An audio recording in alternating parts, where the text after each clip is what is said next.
Buenos días a todos, mi nombre es Pablo Casaglia, soy médico especialista en diagnóstico por imágenes y hoy vamos a ver el tema de infecciones del sistema nervioso central. Vamos a ver infecciones meningias y sus complicaciones, cerebritis y abscesos cerebrales, infecciones bacterianas, virales, parasitarias y micóticas. Bien, la meningitis corresponde a la inflamación leptomeningia y de los espacios subaracnoides, constituye la infección más común del sistema nervioso central. El diagnóstico precoz se hace clínicamente y se corrobora mediante el estudio del líquido cefalorraquídeo. Y las imágenes, particularmente la tomografía y aún más la resonancia magnética, son métodos de gran valor en la detección de las complicaciones y el control evolutivo posterior al tratamiento. En relación a los hallazgos imagenológicos, la tomografía es frecuentemente normal, menos del 50% de estas evidencian refuerzos meningios postcontraste. La resonancia es más sensible que la tomografía para detectar complicaciones precoces tempranas y en particular la resonancia resulta de especial importancia sobre todo en la evaluación de las complicaciones parenquimatosas como la cerebritis y las microhemorragias. Bien, en esta tomografía observamos en cortes axiales un real selecto meningio anormal generalizado en la fase con contraste, las imágenes representadas a la derecha, sin signos de lesión intraparenquimatosa. Vemos además que hay una prominencia del tercer ventrículo, así como de las astas temporales y occipitales de los ventrículos laterales con borramiento temprano de los surcos corticales, ¿sí? Hallazgos que son compatibles con una meningitis con signos de hidrocefalia. En relación a las complicaciones de las meningitis, encontramos colecciones subdurales que están representadas por los empiemas y las efusiones estériles, las trombosis e infartos venosos, secundarias a estasis venosa y tromboflebitis o inflamación perivascular y vasoespasmo. Por otro lado, encontramos los infartos por inflamación perivascular y vasoespasmo en territorios arteriales, las complicaciones parenquimatosas como la cerebritis y los abscesos, la hidrocefalia comunicante u obstructiva y atrofia, generalmente por detritus celulares que bloquean la normal circulación del líquido cefalorraquídeo. Por último, las ventriculitis suelen ser infrecuentes en estos aspectos. En esta imagen, por resonancia magnética en un corte coronal en secuencia T1, observamos un empiema, que es una colección purulenta en el espacio extradural, que configura un absceso con una cápsula bien formada. Observen que hay una gran reacción edematosa en el cerebro adyacente con efecto de masa y signos de herniación subfalcial contralateral. Es una entidad patológica que requiere un tratamiento quirúrgico.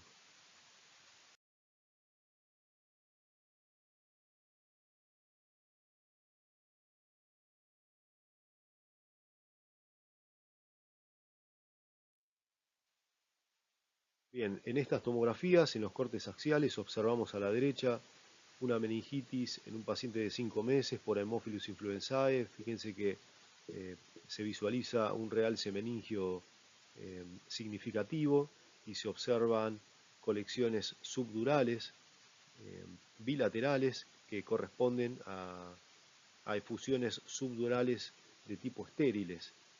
A la derecha observamos cortes axiales, también de una tomografía computada de un paciente de 3 meses de edad con una meningitis a neumococo, que muestra particularmente en la zona frontal derecha, a nivel subdural, una imagen heterogénea que se extiende hacia la corteza encefálica adyacente.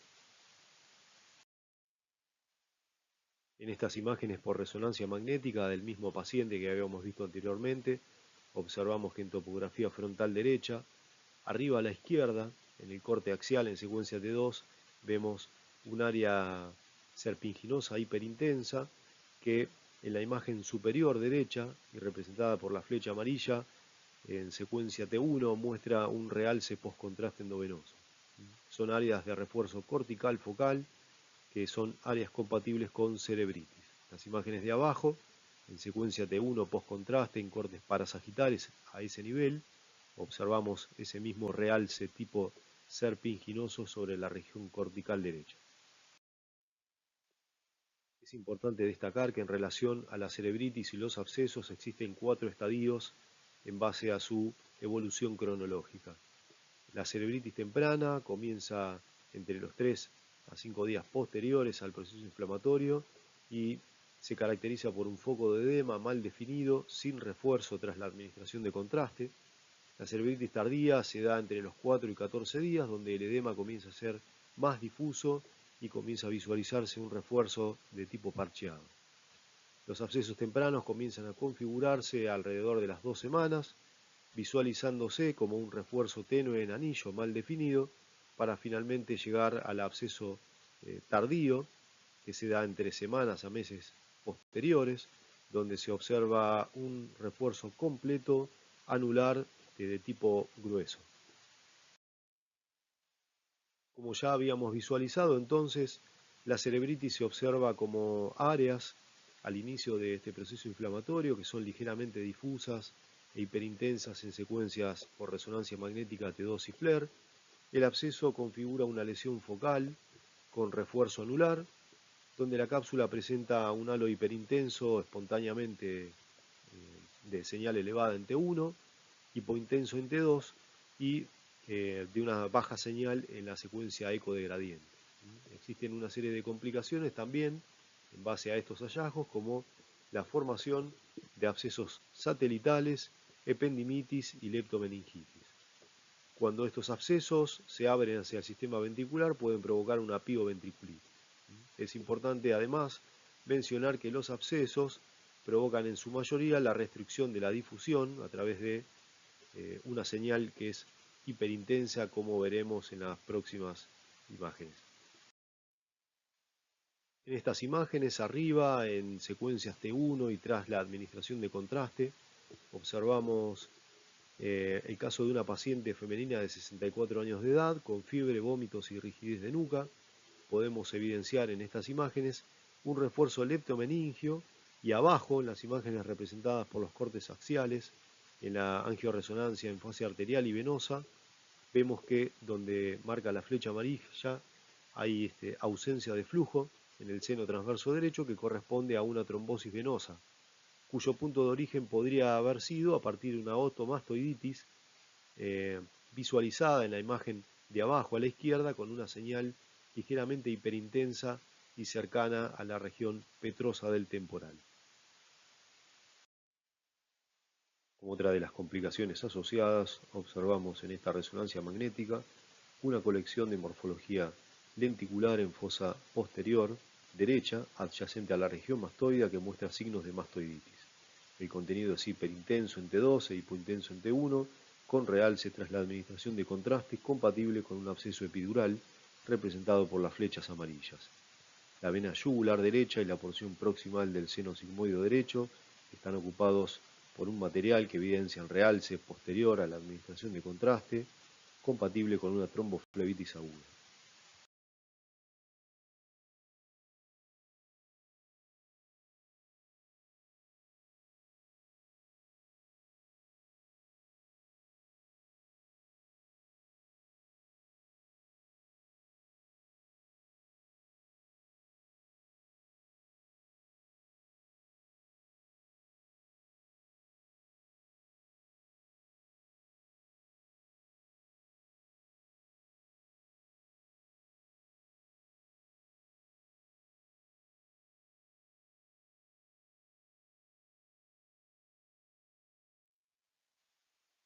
Bien, acá observamos otro caso con abscesos cerebrales múltiples. Fíjense arriba a la izquierda, el corte axial de tomografía computada.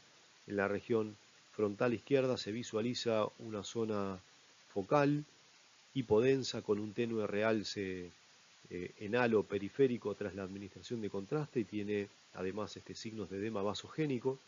En las imágenes siguientes por resonancia magnética, en la imagen B observamos un corte parasagital derecho en secuencia T1, donde se ven imágenes subcorticales múltiples con centro hipodenso. En la imagen C observamos un corte axial en secuencia FLAIR y observamos que hay múltiples imágenes hiperintensas en topografía córtico-subcortical y adyacentes al ventrículo lateral izquierdo. Abajo a la izquierda, en la imagen D, observamos una secuencia de difusión que muestra múltiples focos en topografía frontal y yuxtaventricular izquierdas, compatibles con abscesos, que los mismos evidencian en la imagen E, en la imagen posterior a la administración de contraste, ese realce anular periférico. Aquí tenemos otro caso en el que observamos arriba a la izquierda una tomografía, donde casi resulta poco visualizable un área hipodensa adyacente al tálamo derecho. Los restantes cortes por resonancia magnética evidencian una tenue área hiperdensa en dicha topografía y un halo de realce periférico tras la administración de contraste. Abajo, en las secuencias de difusión, esas zonas se hacen evidentes con una señal hiperintensa. Abajo a la izquierda se ve que la flecha está representando una colección purulenta que está comunicada con el sistema ventricular. Y fíjense que en las astas posteriores de ambos ventrículos se ven niveles líquido-líquidos compatibles con volcado purulento hacia esa topografía.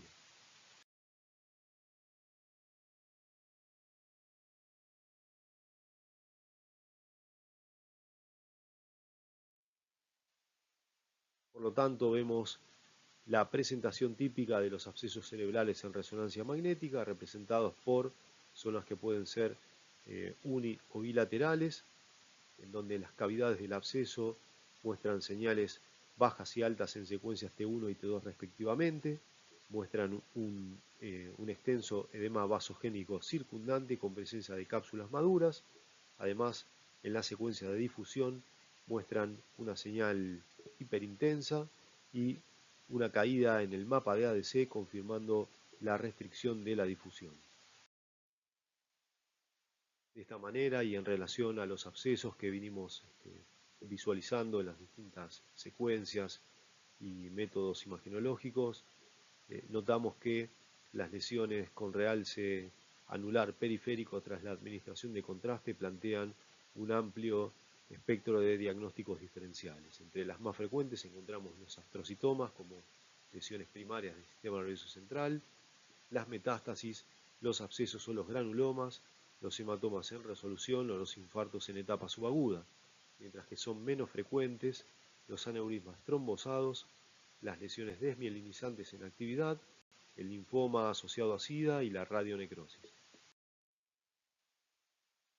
Una herramienta muy útil para la diferenciación de estas lesiones es la espectroscopía por resonancia magnética, que es una técnica no invasiva que nos va a permitir hacer un análisis de los distintos tipos de metabolitos que componen tanto a las lesiones como al tejido encefálico normal, aumentando así la especificidad del método. Es una técnica que analiza los espectros de los distintos metabolitos como el N-acetilaspartato, colina, creatina, lípidos, ácido láctico y aminoácidos. Arriba a la izquierda tenemos una espectroscopía que es normal y a la derecha observamos que hay un pico elevado en la zona correspondiente a los lípidos y al ácido láctico que fue realizada en una zona compatible con un absceso. Fíjense que abajo en el cuadro que observamos encontramos que para la diferenciación de tumores sólidos, tumores necróticos y abscesos, estos metabolitos muestran diferentes espectros. En este caso, y considerando como principal diagnóstico diferencial a los abscesos, observamos una imagen en topografía frontotemporal derecha que es hipointensa en secuencia T1, muestra un marcado realce tras la administración de contraste, evidencia además signos de edema vasogénico y efecto de masa sobre el ventrículo homolateral, pero evidencia una difusión facilitada representada por una baja atenuación de señal en la difusión y una alta señal en mapa de ADC. Y además resulta importante mencionar que existen presentaciones atípicas de los abscesos en resonancia magnética, representados en esta imagen como una zona hipointensa en secuencia T1, en topografía temporo-occipital izquierda, donde se ve un realce periférico tras la administración de contraste. El flare muestra hiperintensidad, particularmente en los bordes, es una señal, digamos, heterogénea, que corresponde a las áreas de edema y pus. La difusión, y comparativamente a los abscesos que veníamos viendo, no es una imagen homogénea y completa, sino que presenta áreas que son hiperintensas, pero en algunos sectores de esa lesión. Bien, pasamos ahora a la infección por Mycobacterium tuberculosis. Generalmente la tuberculosis del sistema nervioso central es casi siempre secundaria a la diseminación hematógena, frecuentemente desde un foco pulmonar. Las manifestaciones incluyen meningitis tuberculosa e infección parenquimatosa localizada, conocidas como tuberculomas. Hay otros hallazgos asociados también, como la hidrocefalia, los infartos, las espondilitis y las otomastoiditis. En relación a la meningitis tuberculosa, esta puede ser normal al principio o puede estar representada por un exudado isodenso o hiperdenso que borra espacios de líquido cefalorraquídeo y llena cisternas basales y surcos, como veremos posteriormente. En la resonancia magnética puede observarse un exudado isointenso o hiperintenso en relación al líquido cefalorraquídeo. En las secuencias T1, T2 y FLAIR pueden verse nódulos de baja señal en T2, además puede visualizarse un refuerzo meningio marcado y predominantemente sobre la región basilar. Además pueden existir sectores con refuerzo lineal y puntiforme ganglio basal correspondientes con áreas de vasculitis, aunque son menos frecuentes los compromisos ventriculares, la plexitis coroidea y la paquimeningitis con engrosamiento dural. En estos cortes por resonancia magnética observamos una imagen clásica del realce paquimeningio en el contexto de una meningitis tuberculosa con ocupación exudativa de las cisternas basales. En relación a los tuberculomas, la tomografía computada evidencia lesiones solitarias o múltiples, representadas en ocasiones por nódulos o masas hipo o hiperdensas con edema variable, realce sólido o nodular tras la administración de contraste, y son infrecuentes las calcificaciones. Por resonancia magnética podemos identificar granulomas no caseificantes, que son hipointensos en secuencia T1, hiper en T2 y una difusión con un centro hiperintenso. En relación a estas lesiones tenemos además los granulomas caseificantes, representados por anillos hiperintensos en secuencia T1, hipo en T2 y un centro necrótico.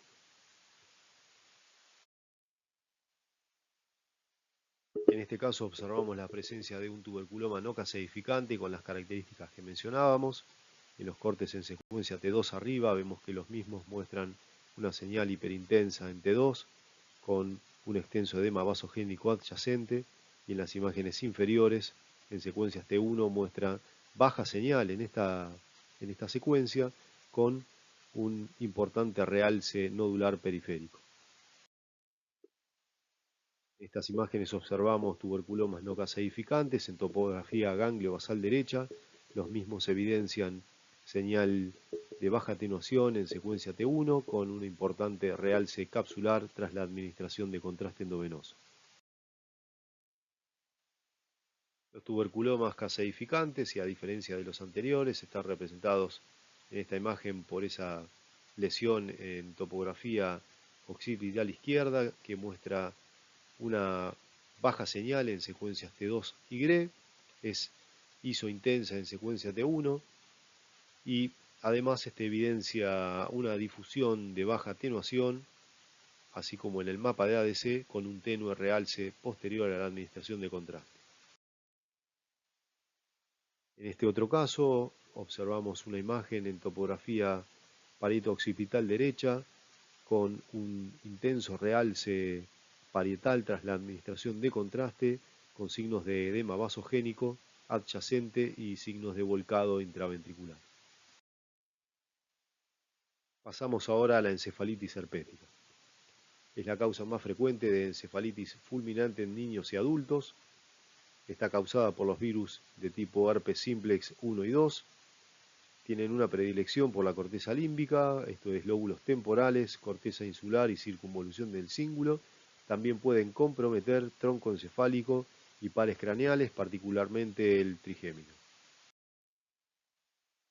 En relación a los hallazgos imagenológicos, la tomografía puede ser normal hasta los 3 o 5 días de la primoinfección.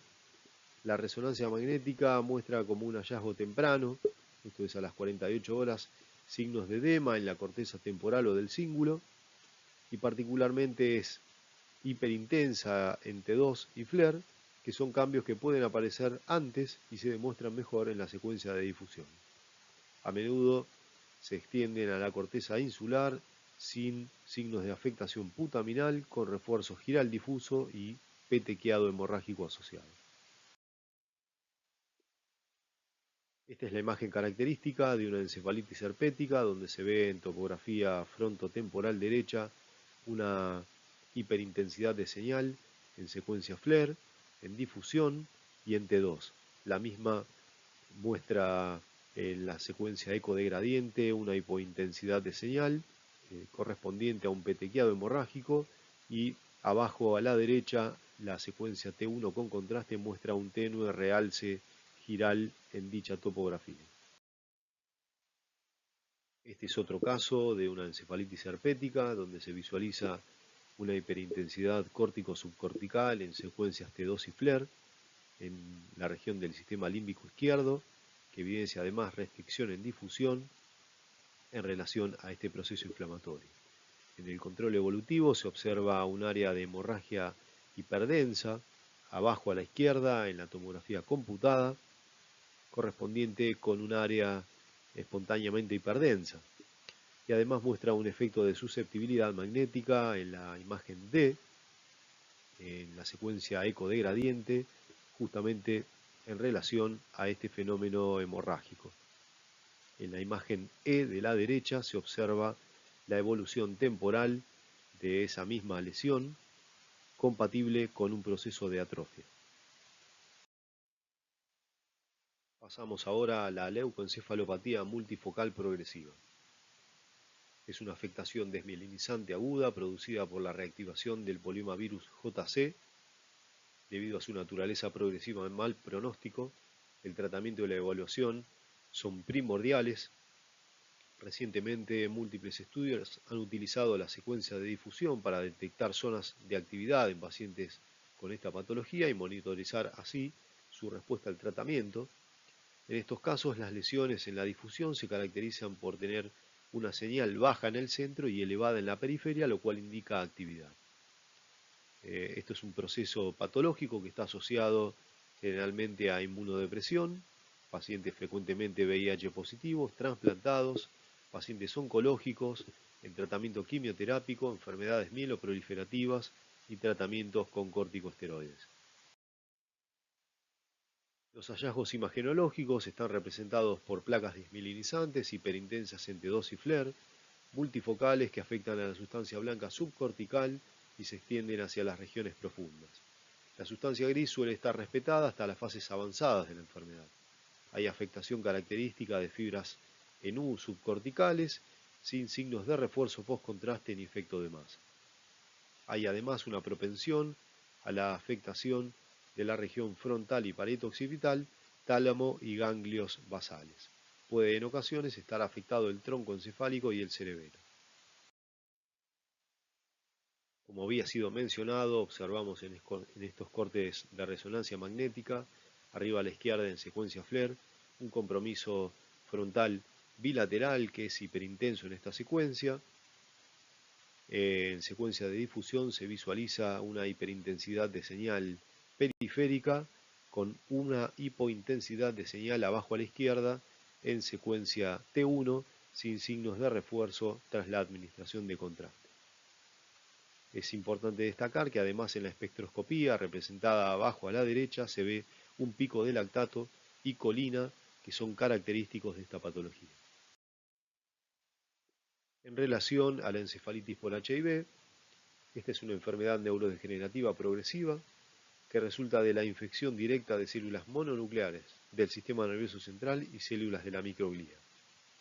Esto induce una activación microglial con pérdida de mielina, muerte neuronal y proliferación astroglial.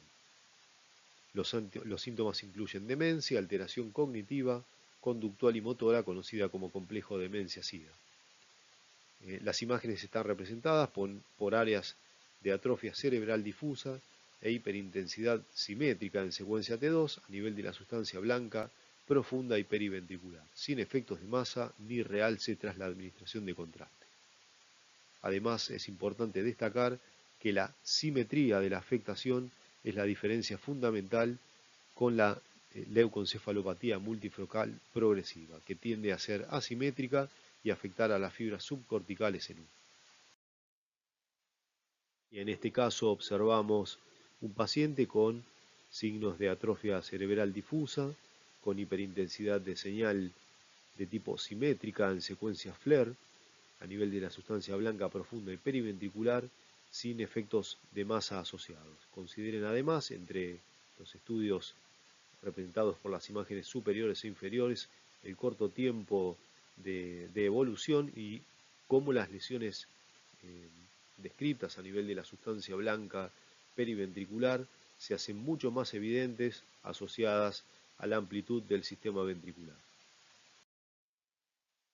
Pasamos ahora a la cisticercosis, que es la infección parasitaria más ampliamente diseminada en el mundo, causada por la Taenia solium.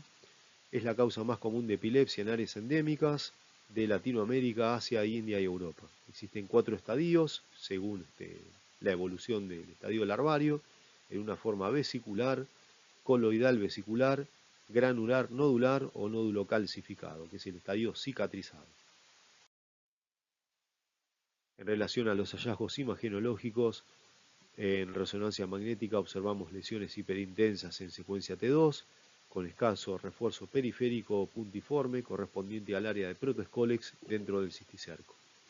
Un estadio quístico o estadio vesicular, donde hay afectación de la sustancia blanca, sustancia gris, núcleos basales y cerebelo, donde el protoescólex se localiza en el interior de la estructura quística.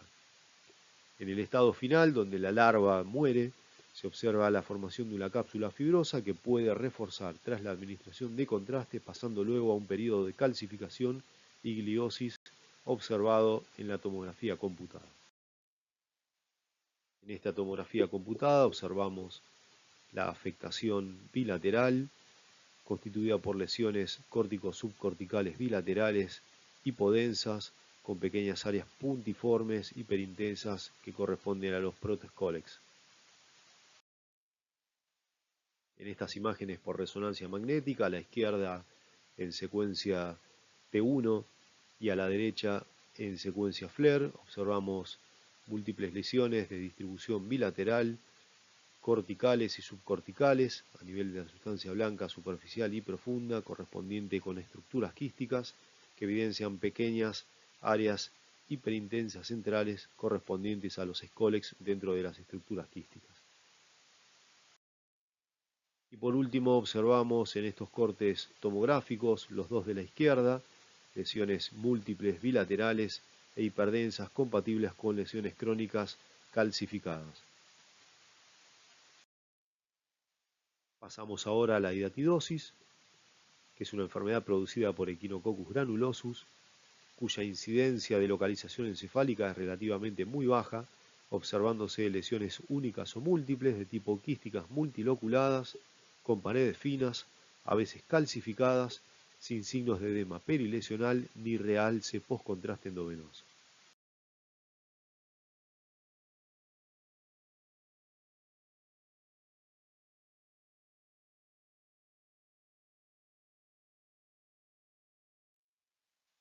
En estos cortes de tomografía computada y resonancia magnética, observamos en topografía frontoparietal derecha lesiones hipodensas, córticos subcorticales y confluentes de paredes delgadas sin signos de edema perilesional. En estas otras imágenes de resonancia magnética y en secuencias T2 observamos la naturaleza quística de las lesiones de topografía córtico-subcortical confluentes de paredes finas sin signos de edema perilesional. Y en secuencias de resonancia magnética T1 tras la administración de contraste, las mismas muestran baja atenuación de señal sin signos de refuerzo capsular periférico. Pasamos ahora a la toxoplasmosis, considerada la causa más común de lesiones focales encefálicas en pacientes VIH positivos. La localización es a nivel ganglio basal, en un 75% de los casos, en tálamos y hemisferios cerebrales. Los hallazgos imagenológicos corresponden a lesiones múltiples con realce nodular, anular y de tipo diana, con efecto de masa, edema perilesional y en ocasiones áreas de hemorragia. En estos casos la difusión por resonancia magnética suele ser negativa. En este paciente, que se ha hecho estudios por tomografía y resonancia magnética, observamos imágenes de baja atenuación y mal definidas a nivel del núcleo lenticular y cápsula interna izquierda, así como a nivel del lóbulo parietal posterior y circunvolución postcentral. Observamos lesiones múltiples de tamaño variable que muestran signos de edema circundante.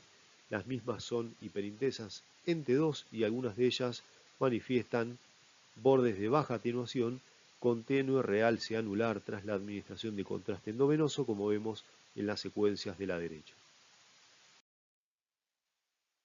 En la resonancia magnética de esta paciente femenina de 40 años de edad, VIH positiva, con síntomas neurológicos focales, deterioro del estado de conciencia y fiebre, observamos lesiones a nivel de la sustancia blanca profunda y a nivel ganglio basal bilateral, que evidencian signos de edema vasogénico adyacente y realce nodular central y periférico tras la administración de contraste, que son las lesiones características en diana mencionadas.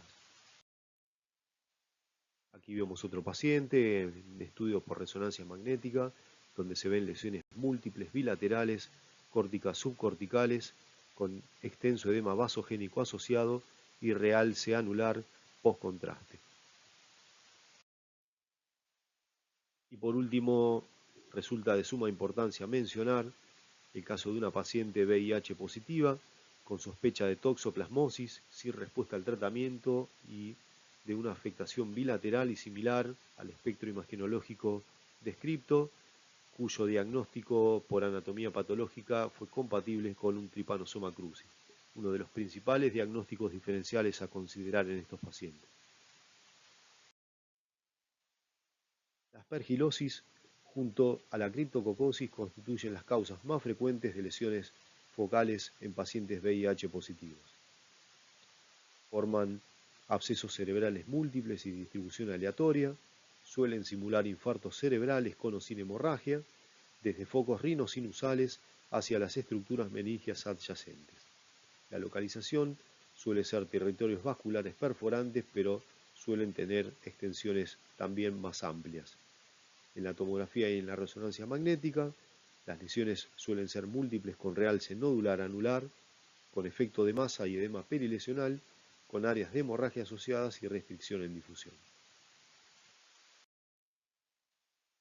En el caso de este paciente y en relación a estas imágenes por resonancia magnética, arriba en cortes coronales observamos una afectación frontal izquierda representada por un área hipointensa e hiperintensa en secuencias T1 y T2 respectivamente, que tienen una continuidad con los sectores comprometidos rinosinusales izquierdos. Fíjense el engrosamiento y la ocupación mucosa que se ve en la topografía frontal y etmoidal homolateral en relación al mecanismo etiopatogénico.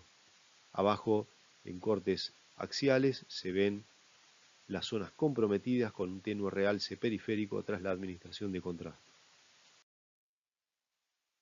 Las imágenes axiales en difusión y ADC muestran en la misma topografía múltiples lesiones con áreas de edema de tipo parcheadas. Se observan dos lesiones en el lóbulo frontal izquierdo que son más brillantes en el edema en difusión. La difusión además es restringida, visualizándose hiperintensidad de señal en la imagen de la izquierda, con caída de señal en ADC. Esta apariencia, como menciona el texto, es similar a la observada en abscesos bacterianos, y recordando lo que habíamos visto anteriormente.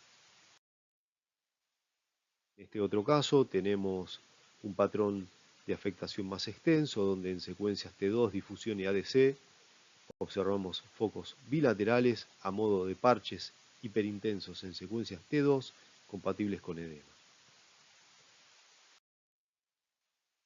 Y por último mencionar a la criptococosis como la infección micótica oportunista que afecta a pacientes VIH positivos y otros inmunosuprimidos. La infección pulmonar con transferencia de criptococos circulantes a espacios subaracnoides, perivasculares y leptomeninges son parte del mecanismo fisiopatológico. Los espacios perivasculares están comprometidos a través de pseudoquistes gelatinosos. Se observan además criptococomas a nivel del parénquima cerebral y pueden verse fenómenos meningios a través de procesos inflamatorios locales.